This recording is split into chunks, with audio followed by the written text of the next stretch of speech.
Hello friends. आज मैं आपके लिए लेके आया हूँ एटम एंड न्यूक्लियाई चैप्टर से बोर्स मॉडल। काफ़ी इंपॉर्टेंट है और न्यूमेरिकल्स तो जरूर बनेंगे इससे। देखते हैं इसे कैसे। हमारे पास एटम के कई सारे मॉडल आए। उसमें सबसे पहले थॉमसन का आया।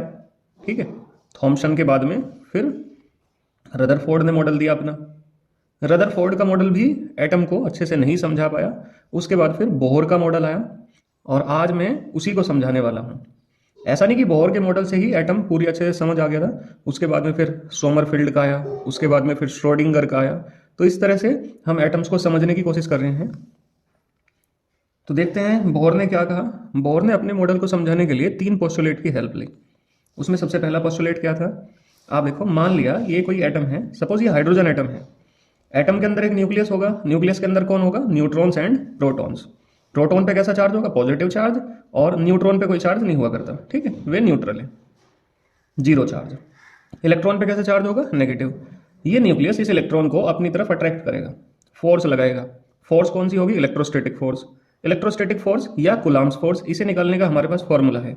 अगर न्यूक्लियस पे चार्ज मैंने मान लिया कि ये है जेड ई, कितना चार्ज है, जेड ई चार्ज है इस पे, तो फोर्स निकालने का तरीका है मेरे पास के मतलब 1/4 pi epsilon not Q one कितना है, जेड ई, और इलेक्ट्रॉन पे चार्ज कितना है, ई।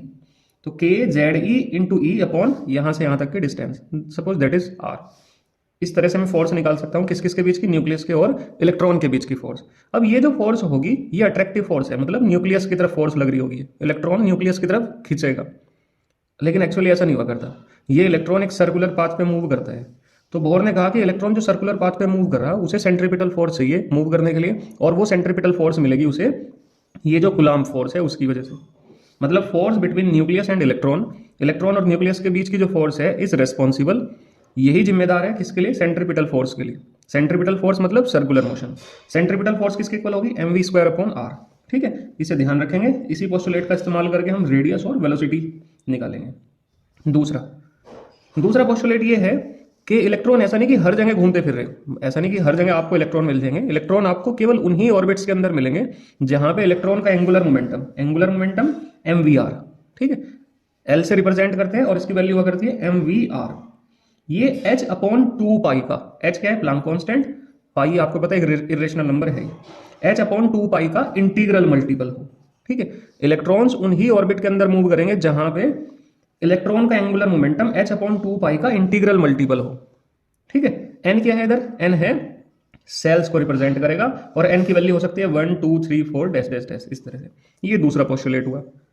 तीसरे पोस्टुलेट में क्या हुआ, सपोज ये कोई एटम है इधर, ठीक है, और इसमें ये कई सारी मैंने सेल बना दी। यहां हमारा न्यूक्लियस है। ठीक है, मान लिया इलेक्ट्रॉन हायर एनर्जी स्टेट से लोअर एनर्जी स्टेट में आ रहा, जितनी दूर होगा इलेक्ट्रॉन न्यूक्लियस से उतनी ज्यादा एनर्जी होगी इलेक्ट्रॉन के पास में। तो अगर हाई एनर्जी स्टेट से लो एनर्जी स्टेट में आएगा मतलब एनर्जी कम होगी इलेक्ट्रॉन की।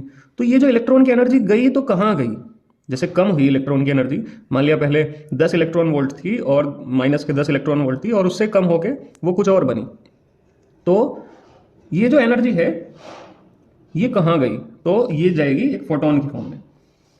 ठीक है, तो when electron shows transition, transition का मतलब है हाई एनर्जी स्टेट से लो एनर्जी स्टेट में जाना, देन इट एमिट्स फोटोन, तब ये क्या निकालेगा, फोटोन निकालेगा of energy equal to the difference of their energy of both state. ठीक है, मान लिया एक है इस वाली स्टेट में एनर्जी है E2 और इस वाली स्टेट में है E1 एनर्जी, और यहां से फोटोन दूसरे वाली स्टेट से पहले वाली स्टेट में आया, तो इनकी एनर्जी का जो डिफरेंस होगा उसी के इक्वल फोटोन की एनर्जी होगी। ठीक है, ये 3 पोस्टुलेट हैं। इन्हीं पोस्टुलेट पे हम बोर का मॉडल पढ़ते हैं। बोर के मॉडल में न्यूमेरिकल्स कहाँ से बनते हैं, जनरली आपको रेडियस का रिलेशन पूछ लेगा वो, ठीक है, वेलोसिटी का पूछ लेगा, एनर्जी का पूछ लेगा, और ट्रांजिशन पूछेगा। आपके पास बहुत सारी वो है ना इलेक्ट्रोमैग्नेटिक स्पेक्ट्रम, स्पेक्ट्रम में आप लाइमन सीरीज, बामर सीरीज, ये सब चीज़ पढ़ते हैं, तो यहाँ से क्वेश्चन बनेंगे। ठीक है, उन सब के लिए मैं नेक्स्ट वीडियो बनाऊंगा जल्दी ही, आज शाम तक या कल सुबह तक वो वीडियो भी आ जाएगी। ठीक है, तो बने रहिएगा चैनल के साथ में और सपोर्ट कीजिएगा।